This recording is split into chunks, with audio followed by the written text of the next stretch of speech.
അസ്സലാമു അലൈക്കും വറഹ്മത്തുള്ളാഹി വബറകാതുഹു. പ്രിയപ്പെട്ട സഹോദരങ്ങളെ, സുഹൃത്തുക്കളെ, മീഡിയ ഫോക്കസിലേക്ക് ഏവർക്കും ഹൃദ്യമായ സ്വാഗതം. വിസ്ഡം ഇസ്ലാമിക് ഓർഗനൈസേഷനോട് അന്ധമായ വെറുപ്പും വിദ്വേഷവും വെച്ച് പുലർത്തുന്ന ഒരു വ്യക്തിയാണ് അനിൽ മുഹമ്മദ്. അതിന്റെ പണ്ഡിതന്മാരെയും സംഘടനയെയും അദ്ദേഹത്തിന് കിട്ടുന്ന അവസരങ്ങളിലൊക്കെ വളരെ മോശമായി ചിത്രീകരിച്ചും കളിയാക്കിയും പരിഹസിച്ചും അതുപോലെ തന്നെ ആരോപണങ്ങൾ ഉന്നയിച്ചുമാണ് അദ്ദേഹം ഇങ്ങനെ മുമ്പോട്ട് പോയിക്കൊണ്ടിരിക്കുന്നത്. അദ്ദേഹം ഇപ്പോൾ കുറച്ച് ദിവസങ്ങളായി സംസാരിച്ചു കൊണ്ടിരിക്കുന്ന ഇറാനും ഇസ്രായേലുമായി ബന്ധപ്പെട്ടുകൊണ്ട് അദ്ദേഹം നടത്തിയ സംസാരത്തിൽ നമ്മൾ എതിർത്ത ഒരു വിഷയമുണ്ടല്ലോ, ആ വിഷയവുമായി ബന്ധപ്പെട്ട് അദ്ദേഹം വലിയ മറുപടിയൊക്കെ പറഞ്ഞു എന്നൊക്കെ പറഞ്ഞ് ഇങ്ങനെ വലിയ നെരിവിരി കൊള്ളുന്നൊക്കെയുണ്ട്.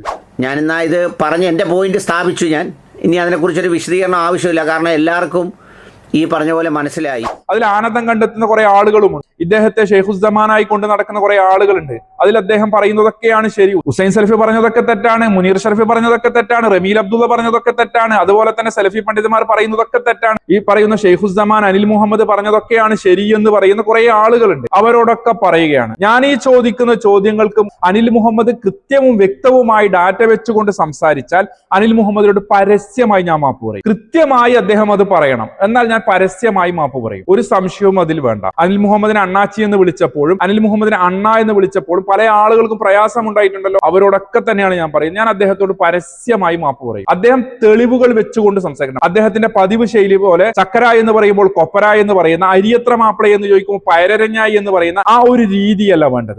ഞങ്ങൾ എന്താണോ ചോദിക്കുന്നത് ആ ചോദ്യത്തിനുള്ള മറുപടിയാണ്. ഹുസൈൻ സലഫിയുടെ വീഡിയോ കാണിച്ചിട്ട് സംഘടനയെ കുറിച്ചാണ് പറഞ്ഞത്. ഞങ്ങൾ എന്താണോ ചോദിക്കുന്നത് ആ ചോദ്യത്തെ അഡ്രസ് ചെയ്തുകൊണ്ട് ഈ പറയുന്ന വ്യക്തി മറുപടി പറയണം. അതിന് അദ്ദേഹത്തെ കൊണ്ട് പറ്റുമോ ഇല്ലയോ നിങ്ങൾ നോക്കിക്കോ. അങ്ങനെ അദ്ദേഹത്തിനെ കൊണ്ട് പറ്റുകയാണ് എങ്കിൽ, അദ്ദേഹം അങ്ങനെ തെളിയിക്കുകയാണ് എങ്കിൽ അദ്ദേഹത്തോട് മാപ്പ് പറയാൻ ഞാൻ തയ്യാറാണ് എന്ന് ഒരിക്കൽ കൂടി ഉണർത്തുകയാണ്. ഇനി ഇദ്ദേഹം പറയുന്ന ഒന്നാമത്തെ ആരോപണം, വിസ്ഡം ഇസ്ലാമിക് ഓർഗനൈസേഷന് മൊസദിന്റെ ഫണ്ട് വരുന്നുണ്ട് എന്നാണ് ഇദ്ദേഹം പറഞ്ഞത്. അതിന് മൊസദിന്റെ ഫണ്ട് അവർക്ക് കിട്ടുന്നുണ്ട്, അതുകൊണ്ടാണ് വിസ്ഡംകാർ ഇങ്ങനെയൊക്കെ ബഹളം വെക്കുന്നതെന്നൊക്കെയാണ് പറഞ്ഞത്. ഇദ്ദേഹത്തോട് ആരാണ് പറഞ്ഞത്? മറ്റ് ചില സംഘടനയുടെ ആളുകൾ എന്നോട് പറഞ്ഞത്. മറ്റ് ചില സംഘടനക്കാരാണ് പറഞ്ഞത് എന്നാ പറഞ്ഞത്. അദ്ദേഹം പറയണം ഏത് സംഘടനക്കാരനാണോ അദ്ദേഹത്തോട് പറഞ്ഞെടുത്തത് അവരെ അടക്കം കൊണ്ടുവന്ന് ഇയാളുടെ സ്റ്റുഡിയോയിൽ ഇരുത്തി അദ്ദേഹം അതൊന്ന് തെളിയിച്ചു തരണം. കേരളത്തിൽ അറിയപ്പെട്ട ഒരു ഇസ്ലാമിക പ്രബോധന കൂട്ടായ്മയായ വിസ്ഡം ഇസ്ലാമിക് ഓർഗനൈസേഷൻ മൊസദിൽ നിന്ന് ഫണ്ട് കൈമാറിയതിന്റെ രേഖയടക്കം ആരാണോ പറഞ്ഞത്, ഏത് സംഘടനക്കാരനാണോ പറഞ്ഞത് ആ സംഘടനക്കാരനെ അടക്കം കൊണ്ടുവന്ന് ഡാറ്റ ബൈ ഡാറ്റ വെച്ചുകൊണ്ട് ഇദ്ദേഹം അത് തെളിയിക്കണം. ഒന്നാമത്തെ പോയിന്റ് അത് മനസ്സിലായല്ലോ. ഇനി ഇദ്ദേഹത്തിന് തെളിയിക്കാൻ വേണ്ടി പറ്റില്ല എങ്കിൽ ഇദ്ദേഹം ദജ്ജാലാണ്, ഖസ്സാബാണ് എന്ന് നിങ്ങളൊക്കെ അംഗീകരിക്കണം. അദ്ദേഹത്തിന് തെളിയിക്കാൻ പറ്റില്ല. അദ്ദേഹം തന്നെ പറയുന്നുണ്ട് അദ്ദേഹത്തിന് ഇതൊന്നും തെളിയിക്കാൻ കഴിയില്ല എന്ന്. എനിക്ക് സ്ഥിരീകരിക്കാൻ കഴിയുന്ന കാര്യമല്ല. അദ്ദേഹം തന്നെ പറയുന്നുണ്ട് അദ്ദേഹത്തിന് ഇതൊന്നും തെളിയിക്കാം. കാരണം അങ്ങനെ ആരോപണം പറഞ്ഞു പോകുക എന്നതിനപ്പുറം അദ്ദേഹത്തിന് ഒന്നും തെളിയിക്കാൻ വേണ്ടി പറ്റില്ല. ഇനി അദ്ദേഹം നടത്തിയത് ഇപ്പോ ഏറ്റവും ലാസ്റ്റ് ഇറങ്ങിയ വീഡിയോ ആണ്. അതിൽ അദ്ദേഹം പറയുന്നത് ഹുസൈൻ സലഫിനെ വിളിച്ചോണ്ടാണ്. ഹുസൈൻ സലഫി നിങ്ങൾ അറിഞ്ഞില്ലേ എന്നൊക്കെ പറഞ്ഞുകൊണ്ടാണ്. ഹുസൈൻ സലഫി അറിഞ്ഞോ? യുദ്ധം തീർന്നപ്പോ തന്നെ, തീർന്നില്ല, ഒരു സമാധാനത്തിന്റെ പരിസരം ഉണ്ടായപ്പോൾ തന്നെ സൗദി അറേബ്യയുടെ വിദേശകാര്യമന്ത്രി ഇറാൻ വിദേശകാര്യമന്ത്രിയുമായി ഫോണിൽ സംസാരിച്ചു. ഇദ്ദേഹം ഇവിടെ പറയുന്നത് എന്താണ്? ഹുസൈൻ സലഫി അറിഞ്ഞോ സൗദിയുടെ വിദേശകാര്യമന്ത്രി ഇറാന്റെ വിദേശകാര്യമന്ത്രിയുമായി സംസാരിച്ചു. എന്നിട്ട് അദ്ദേഹം കുറേ മറ്റിലെ യുദ്ധവുമായി ബന്ധപ്പെട്ടുള്ള എന്തെല്ലോ കാര്യങ്ങൾ അദ്ദേഹം പറയുകയാണ്. ഇവിടെ ഹുസൈൻ സലഫി പറഞ്ഞത്, ഇദ്ദേഹത്തിന്റെ ഈ സംസാരത്തിന്റെ അവസാനം ഹുസൈൻ സലഫി തിരുത്തി പറഞ്ഞു തുടങ്ങണം എന്നാണ് പറഞ്ഞുകൊണ്ട്, അതുകൊണ്ട് വേഗം തിരിച്ചു പ്രസംഗിക്കണം, എത്രയും പെട്ടെന്ന് മറിച്ച് പ്രസംഗിച്ചു തുടങ്ങണം അദ്ദേഹം സംസാരിക്കുന്നത്. അതുകൊണ്ട് ഞാൻ ചോദിക്കുന്നു, ഹുസൈൻ സലഫിയുടെ സംസാരത്തിൽ പറഞ്ഞ കാര്യങ്ങൾ പലതവണയായി നമ്മൾ കണ്ടതുകൊണ്ട് ഞാൻ അതൊന്നും കാണിക്കുന്നില്ല, വീഡിയോ ലെങ്ത് കൂടണ്ടായെന്നതുകൊണ്ട്. ഹുസൈൻ സലഫി പറഞ്ഞ വിഷയത്തിന് എതിരായിക്കൊണ്ട് ഈ പറയുന്ന ഫോൺ സംഭാഷണത്തിൽ എന്തെങ്കിലും പറഞ്ഞത്, ഹുസൈൻ സലഫി പറഞ്ഞത് പൂർണ്ണമായും തെറ്റാണ് എന്ന രീതിയിൽ ഈ പറയുന്ന വിദേശകാര്യ മന്ത്രിമാർ തമ്മിൽ നടത്തിയ സംസാരം കൊണ്ട് നിങ്ങൾക്ക് അതൊന്ന് തെളിയിക്കാൻ പറ്റുമെങ്കിൽ ഒന്ന് തെളിയിക്കണം. ഹുസൈൻ സലഫി പറഞ്ഞത് എന്താണ്? ഇറാനെ നമുക്ക് അംഗീകരിക്കാൻ പറ്റില്ല, ഇസ്രായേലിനെയും നമുക്ക് അംഗീകരിക്കാൻ പറ്റില്ല, രണ്ടിനെയും നമുക്ക് അംഗീകരിക്കാൻ പറ്റില്ല. ഹുസൈൻ സലഫി ഇത് പറയാൻ കാരണം എന്താണ്? സാഹചര്യങ്ങൾ മനസ്സിലാക്കിയൊക്കെ സംസാരിക്കണം എന്നൊക്കെയാണല്ലോ ഇവരുടെയൊക്കെ വാദം. ആരുടെ? ഈ ജനാപത്തുകാരുടെയും അതേപോലെ തന്നെ ഈ ഇഖ്വാനികളുടെയും ഈ പറയുന്ന ഈ അനിലണ്ണന്റെയും ഒക്കെ വാദം അതാണല്ലോ. എന്താണ്? സമയവും സന്ദർഭവും നോക്കി പറയണമെന്ന്. ഈ സമയവും സന്ദർഭവും ഉണ്ടാക്കി കൊടുത്തതാരാണ്? ഹുസൈൻ സലഫിയെ പോലെയുള്ള, മുനീർ ഷറഫിയെ പോലെയുള്ള പല പണ്ഡിതന്മാർക്കും ഇങ്ങനെ ഒരു അവസരം ഉണ്ടാക്കി കൊടുത്തതാര്? ഈ പറയുന്ന ആളുകൾ തന്നെയാണ്. ഒന്നെന്താണ് പറഞ്ഞത്? നമ്മൾ പലതവണ കാണിച്ചതാണ് അനിൽ മുഹമ്മദിന്റെ സംസാരത്തിൽ. എന്താണ്? കാംനയെ ഷഹീദ് എന്ന പദവി സ്വർഗത്തിലാണ് എന്ന് പറയുന്നു, ഖുർആനിലെ ആയത്തുകൾ ഓതുന്നു, ഈ രീതിയിലൊക്കെ പറഞ്ഞു. പോരാഞ്ഞിട്ട് പല ആളുകളും പറഞ്ഞു ഈ പറയുന്ന ഇറാൻ മുസ്ലിങ്ങളുടെ, ലോക മുസ്ലിങ്ങളുടെ നേതാക്കന്മാരാണ് എന്ന്, ഇവരൊക്കെ മുസ്ലിങ്ങളുടെ അഭിമാനമാണ് എന്ന്, ഈ രീതിയിൽ രീതിയിലൊക്കെ അമിത പ്രശംസ നടത്തുന്നത് കണ്ടപ്പോഴാണ് അഹ്ലുസുന്നയുടെ പണ്ഡിതന്മാർ പറഞ്ഞത് അതിര് കവിയരുത്. ഇപ്പോൾ ഇറാനും ഇസ്രായേലും തമ്മിൽ നടക്കുന്ന യുദ്ധത്തിൽ മാനസികമായി നമുക്കൊക്കെ ഇറാനോട് തന്നെയാണ് സപ്പോർട്ട് ഉണ്ട്. കാരണം ഇറാന്റെ മേൽ പോയി അക്രമം നടത്തി എന്ന രീതി, ഒരുപാട് കുഞ്ഞുങ്ങളെയൊക്കെ കൊന്നു എന്ന രീതിയിൽ നമ്മൾ നോക്കുമ്പോൾ നമുക്ക് ഇറാനോട് തന്നെയാണ് ചായ്വ് ഉണ്ടാകുക. പക്ഷെ അമിത പ്രശംസ നടത്തി ഇവരൊക്കെ വലിയ സപ്പോർട്ടൊക്കെ നടത്തി ഇവരെ വലിയ സംഭവമായി കൊണ്ടു നടക്കുന്നത് അത് തെറ്റാണ്. കാരണമുണ്ട് അതിനൊക്കെ, അങ്ങനെ പറയാൻ കാരണമുണ്ട്. ഈ ഷിയാക്കളുടെ അഖീദ തന്നെയാണ് ഒന്നാമത്തെ പ്രശ്നം. പിന്നെ ഷിയാക്കളുടെ അജണ്ടയാണ് രണ്ടാമത്തെ പ്രശ്നം. അവർ ഈ കാലം അത്രയും ആഗ്രഹിച്ച് കാത്തു നിൽക്കുന്ന പല കാര്യങ്ങളുമുണ്ട്. അതൊക്കെ കൃത്യമായി അവരുടെ നേതാക്കന്മാർ എഴുതി വെച്ചതും പറഞ്ഞത് വെച്ചതുമായ ഒരുപാട് തെളിവുകളുണ്ട്. ഇതൊക്കെ കണ്ടുകൊണ്ടാണ് അഹ്ലുസുന്നയുടെ പണ്ഡിതന്മാർ പറഞ്ഞത് ഇവരെ നമ്മൾ അന്ധമായി അംഗീകരിക്കാൻ നമുക്ക് പറ്റില്ല, അവരെ വിശ്വസിക്കാൻ പറ്റില്ല. അതുകൊണ്ട് തന്നെ അവർക്ക് എല്ലാ രീതിയിലും സപ്പോർട്ടുമായി നമുക്ക് മുമ്പോട്ട് പോകാൻ വേണ്ടി പറ്റില്ല എന്ന്. അതുപോലെ തന്നെ ഇവരൊക്കെ ശുഹദാക്കളാണ് എന്ന രീതിയിൽ അതിര് കവിഞ്ഞ് ഇവരെയൊക്കെ പ്രശംസിച്ച് പറയുന്നത് അതൊക്കെ ഗുരുതരമായ തെറ്റാണ്. കാരണം എന്താണ്? ഇവരുടെ നിലപാടും ഇവരുടെ വിശ്വാസവും കാര്യങ്ങളും ഒക്കെ തന്നെയാണ്. ഇവരുടെ ഷഹാദത്ത് ചൊല്ലിക്കൊടുക്കുന്ന വീഡിയോകൾ നമ്മൾ കണ്ടതാണ്. അവിടെ പറഞ്ഞ കാര്യങ്ങൾ എന്താണ് എന്ന് നമ്മൾ കണ്ടതാണ്. ആയിഷ ബീവിയെ കുറിച്ച് അവർ പാടിയും ആഘോഷിക്കുകയും ചെയ്യുന്നത് നമ്മൾ കണ്ടതാണ്. കേക്ക് മുറിക്കുന്നത് നമ്മൾ കണ്ടതാണ്. അതുപോലെ തന്നെ പല രീതിയിലുള്ള പല സംസാരങ്ങളും നമ്മൾ കണ്ടതാണ്. അതുകൊണ്ടാണ് ഇതൊക്കെ പറയാൻ വേണ്ടി കാരണം. അല്ലെങ്കിൽ നമ്മുടെ ഹുസൈൻ സലഫി പറഞ്ഞതുപോലെ വന്ന് മക്കയും മദീനയും എല്ലാം പിടിച്ചെടുത്ത് നമ്മളെ ഇല്ലാതാക്കും എന്നൊക്കെ പറഞ്ഞ ആ സംഗതി ഉണ്ടല്ലോ, ആ സംഗതി ഒന്നും അവർ ഭയപ്പെടുന്നില്ല. ഇവിടെ ഇറാനെ ആക്രമിക്കണമെന്നും ഇറാന് വേണ്ടി ആയുധമെടുക്കണമെന്നും ഒക്കെ ഈ പറയുന്ന GCC രാജ്യങ്ങളൊക്കെ തീരുമാനിച്ചിട്ടുണ്ട് എന്ന് ആരാണ് ഇവിടെ പറഞ്ഞിട്ടുള്ളത്? ആരെങ്കിലും പറഞ്ഞോ? ഹുസൈൻ സലഫി പറഞ്ഞോ? മുനീർ ഷറഫി പറഞ്ഞോ? ഇല്ലെങ്കിൽ ഞാൻ പറഞ്ഞോ? ഇല്ലെങ്കിൽ ഏതെങ്കിലും സലഫി പണ്ഡിതന്മാർ പറഞ്ഞോ? ഇവരൊക്കെ ഇങ്ങനെ തീരുമാനിച്ച് ഇങ്ങനെ കീഞ്ഞതാണ് എന്നൊന്നും ആരും പറഞ്ഞിട്ടില്ലല്ലോ. തിരിച്ചു പ്രസംഗിക്കാൻ വേണ്ടി നിങ്ങളെ പോലെയുള്ള ആളുകൾ ജനങ്ങളെ കബളിപ്പിക്കുന്നു എന്ന് കണ്ടപ്പോഴാണ് ഹുസൈൻ സലഫിയെ പോലെയുള്ള പണ്ഡിതന്മാർ ഇറങ്ങി സംസാരിച്ചത്. നിങ്ങളെ പോലെയുള്ള ആളുകൾ സാറയെ കാണിച്ച് സൂറയെ കെട്ടിക്കുന്ന പരിപാടിയാണ് ഇപ്പോൾ നിങ്ങൾ നടത്തുന്നത്. ഞങ്ങളൊക്കെ ഇസ്രായേലിന് സപ്പോർട്ടാണ്, ഞങ്ങളൊക്കെ അമേരിക്കക്ക് സപ്പോർട്ടാണ്, ഞങ്ങളൊക്കെ സയനിസ്റ്റിന് സപ്പോർട്ടാണ്, മൊസദിന്റെ ഒക്കെ പണം പറ്റുന്നവരാണ് എന്ന രീതിയിൽ ആടിനെ പട്ടിയാക്കാനുള്ള ശ്രമം, താങ്കളൊക്കെ പറഞ്ഞു വെച്ച വിഡ്ഢിത്തങ്ങൾ നിങ്ങൾക്കൊക്കെ ബോധ്യപ്പെട്ടിട്ടുണ്ട്. പക്ഷെ നിങ്ങളെ സംബന്ധിച്ചിടത്തോളം ഇതൊക്കെ പുകമറ സൃഷ്ടിച്ച് ജനങ്ങളെ കബളിപ്പിച്ച് ഞങ്ങളൊക്കെ പറയുന്നത് മാത്രമാണ് ശരി, മറ്റുള്ളവർ പറയുന്നതൊക്കെ തെറ്റാണ് എന്നൊക്കെ വരുത്തി തീർക്കാനുള്ള ഒരു ശ്രമം അതാണ് നിങ്ങൾ നടത്തുന്നത്. നിങ്ങൾ ശരിക്കും സത്യത്തിൽ നിങ്ങൾക്ക് അറിയാം നിങ്ങൾ പെട്ടിട്ടുണ്ട് എന്ന്, അത് നിങ്ങൾ തന്നെ പറഞ്ഞിട്ടുമുണ്ട്. പക്ഷെ കാംനയെ അങ്ങനെ വിളിക്കാൻ പാടില്ല എന്നതിലാണ് അവർക്ക് നിർബന്ധ ബുദ്ധിയുള്ളത്. അതാണ് ഷറഫിയുൽ ഷക്കിയത്തുൽ മുനീറുൽ മുറക്കിയ എന്ന് അദ്ദേഹം പറഞ്ഞത്. അതിലാണ് ഞാൻ പരാജയപ്പെട്ട് കിടക്കുന്നത്. ഇദ്ദേഹം മുനീർ ഷറഫിയുടെ പേര് പറഞ്ഞത് കണ്ടില്ലേ? അതുപോലെ തന്നെ ഹുസൈൻ സലഫിയെ പറയുമ്പോഴും ഇദ്ദേഹത്തിന് പരിഹാസവും പുച്ഛവും ധിക്കാരവും അഹങ്കാരവും ഒക്കെയാണ് ഇദ്ദേഹത്തിന്റെ മുഖഭാവത്തിലൂടെ നമ്മളൊക്കെ കണ്ടത്.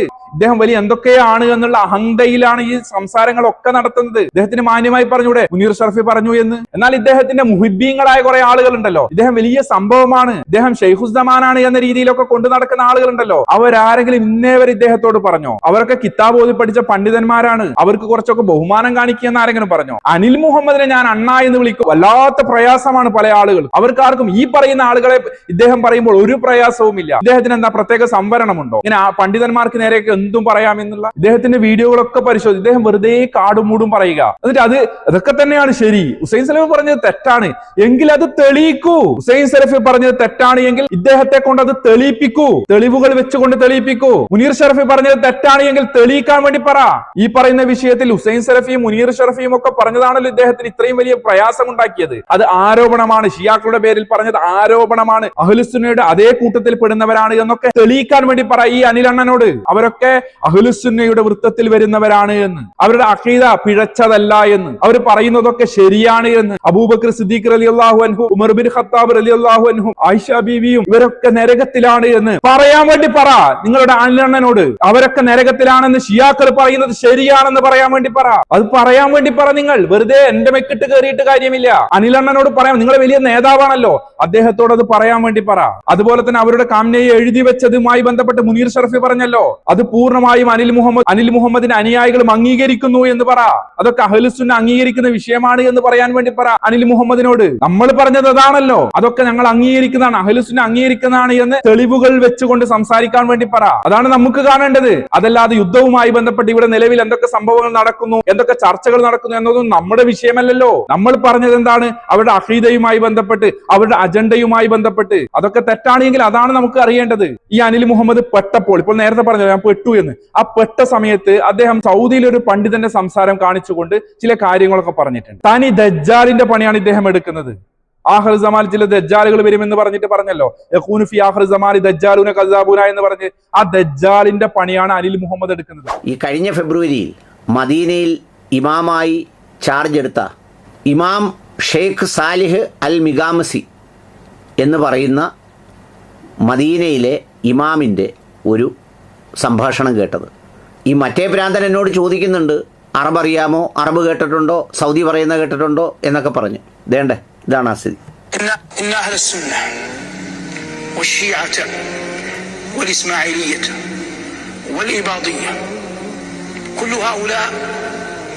يؤمنون بالله ربا وبمحمد صلى الله عليه وسلم نبيا وبالإسلام دينا إذا صلوا إلى الكعبة يؤمنون بالكعبة قبلة وبالقرآن كتابا وبالقيامة موعدا وبالجنة ثوابا للطائعين وبالنار ثوابا للكافرين ويضحون فهؤلاء أولى وأحرى أن لا يكون بينهم اقتتال وأن لا يكون بينهم سفك دماء وأن يرى كل منهم ويجتهد في الحق فيجنح إليه تعبدا إلى الله. والشيعة والإسماعيلية والإباضية كل هؤلاء يؤمنون بالله ربا وبمحمد صلى الله عليه وسلم نبيا.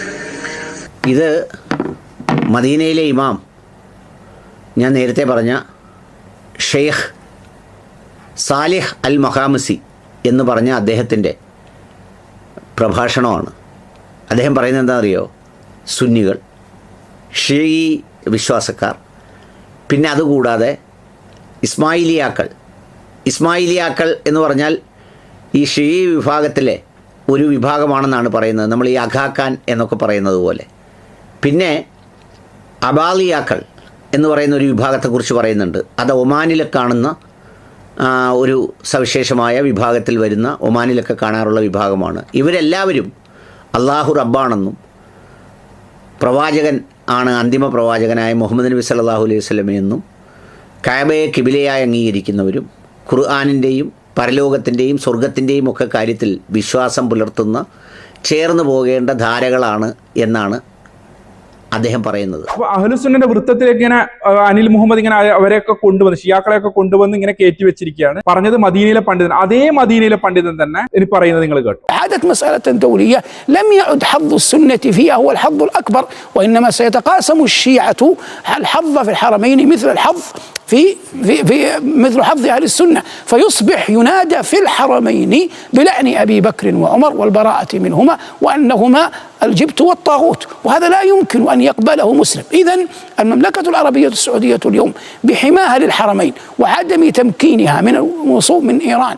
എന്നാണ് അദ്ദേഹം പറഞ്ഞു വെക്കുന്നത്. ഹൂത്തികളെ പോലെയുള്ള ഗ്രൂപ്പുകളെ ഇറക്കി വിട്ട് അവിടെ അക്രമങ്ങളും അതുപോലെ തന്നെ യുദ്ധങ്ങളും ഒക്കെ നടത്തി ഹറമിന്റെയൊക്കെ അധികാരം പിടിച്ചെടുക്കണമെന്നാണ്. അതുപോലെ തന്നെ ഹറമുകളുടെ മിമ്പറുകളിൽ വെച്ച് അബൂബക്കർ റളിയല്ലാഹു അൻഹുവിനെയും ഉമർ ഇബ്നു ഖത്താബ് റളിയല്ലാഹു അൻഹുവിനെയും ശപിക്കണമെന്നും വിഗ്രഹങ്ങളായി പരിചയപ്പെടുത്തണം, ജിത്തും താവൂത്തും ഒക്കെ ആയി പരിചയപ്പെടുത്തണമെന്നും അതുപോലെ തന്നെ അവർക്കെതിരെ ശാപപ്രാർത്ഥന നടത്തണം എന്നാണ് അവർ ആഗ്രഹിക്കുന്നത്, ഉദ്ദേശിക്കുന്നത് എന്നൊക്കെയാണ് അദ്ദേഹം പറഞ്ഞു വെക്കുന്നത്.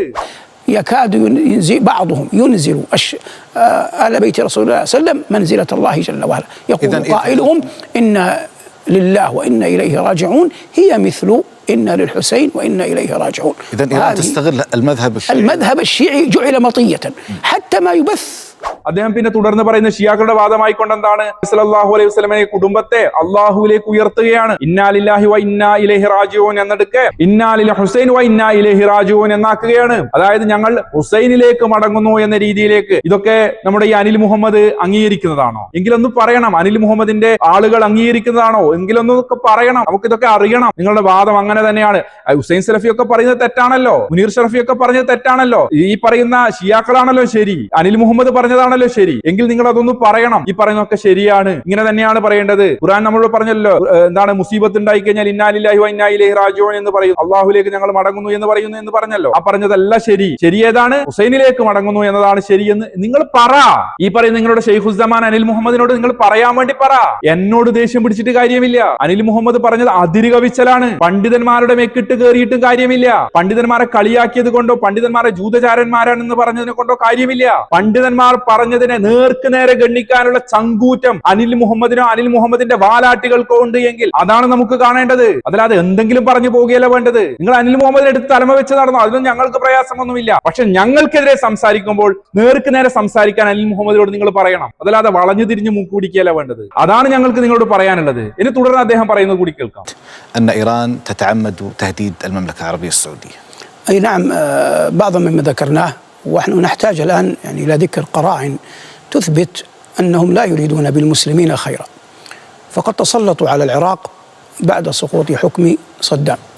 صحيح أن الذين يحكمون في العراق خاصة بعد سقوطه في الواجهة هم عرب عراقيون، لكن القرار إنما يصدر من طهران، ولا يمكن يعني نفي هذا، خاصة في الحكومات الأول مثل حكومة المالكي وغيره. وقد لقي أهل السنة في العراق أشد العذاب من الشيعة، من فيلق القدس ومن غيره من الألوية والميليشيات التي تتبع العراق وتتبع إيران، وهؤلاء يضروا بالمسلمين كثيرا. എന്നാണ് അദ്ദേഹം പറഞ്ഞു വെച്ചത്. ഇവിടെ ഷിയാക്കൾ മുസ്ലിങ്ങൾക്ക് അഹ്ലുസുന്നക്ക് ഒരു ഉപകാരവും ഉദ്ദേശിക്കുന്നില്ല. മാത്രവുമല്ല, ഇറാഖിലെ അഹ്ലുസുന്നയുടെ മക്കളെ ക്രൂരമായി പീഡിപ്പിച്ചവരാണ്. നിരവധി അഹ്ലുസുന്നയുടെ മക്കളെ കൊന്നവരാണ്.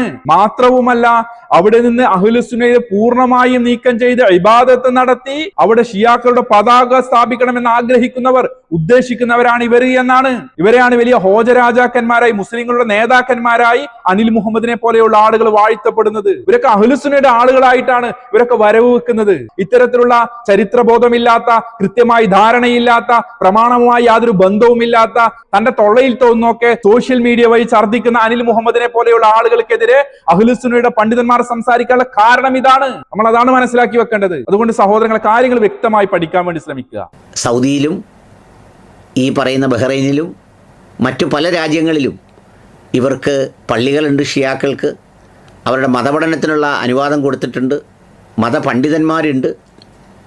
ബാക്കിയുള്ള കാര്യങ്ങളൊക്കെ വളരെ ക്രമമായി നടന്നു പോകുന്നുണ്ട്. എങ്കിൽ ഞാൻ നിങ്ങളോട് തിരിച്ചു ചോദിക്കട്ടെ, ഈ ടെഹ്റാനിൽ ഷിയാക്കളുടെ മെയിൻ കേന്ദ്രങ്ങളിൽ അഹ്ലുസുന്നക്ക് പള്ളിയുണ്ടോ? നിങ്ങളൊന്നും പറഞ്ഞു തരണം. അതുപോലെ തന്നെ അനിൽ മുഹമ്മദിനോട് മറ്റൊന്ന് ചോദിക്കാനുള്ളത്, എന്തിനാണ് ഇവർ വേറെ പള്ളി എടുക്കുന്നത്? ഇവർക്ക് ഈ സുന്നികളൊക്കെ നിസ്കരിക്കുന്ന പള്ളിയിൽ തന്നെ നിസ്കരിച്ചാൽ പോരെ? എന്തിനാണ് അവർ വേറെ പള്ളി എടുക്കുന്നത്? നിങ്ങളിവിടെ വിസ്റ്റം ഒരു പള്ളി എടുക്കുമ്പോൾ നിങ്ങൾ ഫിത്ന ഉണ്ടാക്കാൻ എന്ന് പറഞ്ഞ് തുള്ളുന്നുണ്ടല്ലോ. എങ്കിൽ ഞാൻ ചോദിക്കുന്നു, ഷിയാക്കൾ എന്തിനാണ് വേറെ പള്ളി എടുക്കുന്നത്? നിങ്ങളൊന്ന് അവരുമായി ഒന്ന് സംസാരിക്ക്, അവരൊക്കെ ഒന്ന് വിളിക്ക്. എന്നിട്ട് ഷിയാക്കൾ നമ്മുടെ നേതാക്കന്മാരാണ്, നിങ്ങളുടെ എല്ലാവിധ സ്നേഹവും ഞങ്ങൾക്കുണ്ട്, നിങ്ങൾ പറയുന്നതൊക്കെ 100% ശരിയാണ്, നിങ്ങൾ പറയുന്ന അക്കീദ ഞങ്ങൾ അംഗീകരിക്കുന്നു, നിങ്ങൾ പറയുന്ന എന്തൊക്കെയുണ്ടോ അതൊക്കെ ഞങ്ങൾ അംഗീകരിക്കുന്നു, നിങ്ങൾ തന്നെയാണ് നമ്മുടെ നേതാക്കന്മാർ, നിങ്ങൾ തന്നെയാണ് ലോക മുസ്ലിങ്ങളുടെ നേതാക്കന്മാർ എന്നൊക്കെ പറഞ്ഞ് പറ. എന്തിനാണ് നിങ്ങൾ വേറെ വേറെ പള്ളി എടുക്കുന്നത്? എന്തിനാ വെറുതെ ആളുകൾക്കിടയിൽ ഒസ്വാസും ഫിത്നയും ഒക്കെ ഉണ്ടാക്കുന്നത്? എല്ലാവർക്കും ഒന്നിച്ചങ്ങ് നിസ്കരിച്ചാൽ പോരെ? എന്നിട്ട് ഷിയ നേതാവിനെ നിങ്ങൾ തുടർന്ന് നിസ്കരിക്കുക, ഇമാമൊക്കെ ആക്കിക്കോ. അനിൽ മുഹമ്മദിന്റെ ബന്ധപ്പെട്ട പള്ളികളൊക്കെ ഉണ്ടെങ്കിൽ അവിടെ നേതാവൊക്കെ ആക്കി, അല്ലെങ്കിൽ അവിടുത്തെ ഇമാമൊക്കെ ആക്കി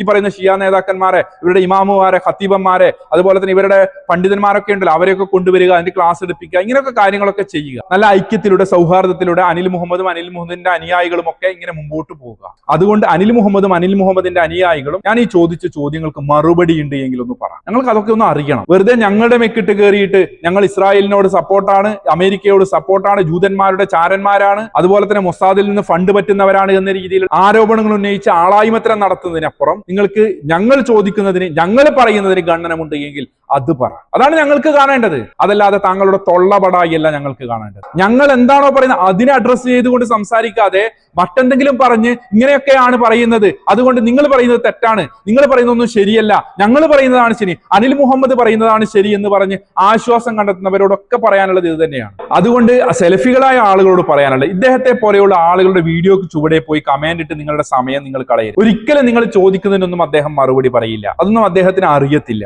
ഞാൻ ഈ പറഞ്ഞത് തെറ്റാണ് എന്നാണ് എങ്കിൽ, അദ്ദേഹത്തിന് കൃത്യമായ ധാരണയും വ്യക്തമായ ബോധ്യമുള്ള കാര്യമാണ് അദ്ദേഹം പറയുന്നത് എന്നാണ് എങ്കിൽ, അദ്ദേഹം ഞങ്ങൾ ചോദിക്കുന്ന ചോദ്യങ്ങൾക്ക് മറുപടി പറയട്ടെ. ഞങ്ങളുടെ പണ്ഡിതന്മാർ പറഞ്ഞതിനെ കൃത്യമായി തെളിവുകൾ സഹിതം ഗണ്ണനം നടത്തട്ടെ. അതല്ലാതെ വെറുതെ ആരോപണം ഉന്നയിക്കല്ല വേണ്ടത്. അള്ളാഹു കാര്യങ്ങൾ മനസ്സിലാക്കാൻ നമുക്ക് എല്ലാവർക്കും തൗഫീഖ് നൽകുമാറാകട്ടെ. മറ്റൊരു വീഡിയോയുമായി നമുക്ക് വീണ്ടും കാണാം ഇൻഷാ അല്ലാഹ്. അസ്സലാമു അലൈക്കും വറഹ്മത്തുള്ളാഹി വബറകാതുഹു.